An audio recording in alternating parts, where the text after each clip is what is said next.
La cérémonie, les souvenirs, les lumières dans la nuit lui semblaient lointains, presque irréels.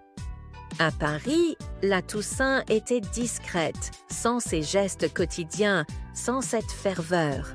Le lendemain, pour la fête des défunts, la famille se rendit dans un autre cimetière, aux murs blancs, marqués de traces de cire. Intriguée, Annie demanda à sa grand-mère: « Pourquoi y a-t-il autant de traces de bougies, mamie ?» Mamie Paulette sourit, sa voix douce, rassurante. « Ce sont les enfants qui jouent avec la cire chaude. Leurs petites boulettes finissent sur le mur, comme tu peux le voir. » Annie resta silencieuse, un peu perdue dans cette solennité. Les adultes priaient, elle se tenait là, entre la chaleur des vivants et l'ombre des ancêtres. Elle pensa à Paris, à ses amis qui ne comprendraient jamais ce qu'elle vivait ici. Pourquoi se sentait-elle si différente, si éloignée de cette culture?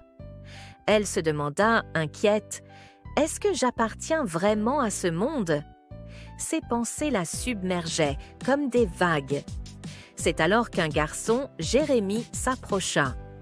Il faisait partie de la famille, d'un côté éloigné, mais son regard était familier, empreint de cette culture partagée. Il lui sourit. « Tu veux voir quelque chose ?» Il l'entraîna sous le grand manguier à l'entrée du cimetière, où les enfants jouaient et façonnaient des boules de cire. Leur rire créait une atmosphère chaleureuse, contrastant avec la gravité du lieu. Annie s'assit timidement parmi eux. Jérémie lui demanda « Tu veux jouer avec nous ?» D'abord hésitante, Annie se laissa peu à peu gagner par la joie collective.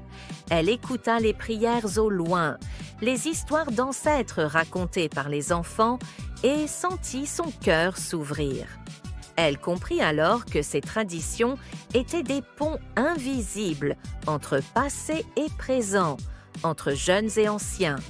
Les rires, les récits, la chaleur humaine n'étaient pas de simples gestes, mais un langage secret, un héritage vivant qui reliait chaque génération. Dans ce moment de partage, elle sentit tomber le voile qui l'isolait.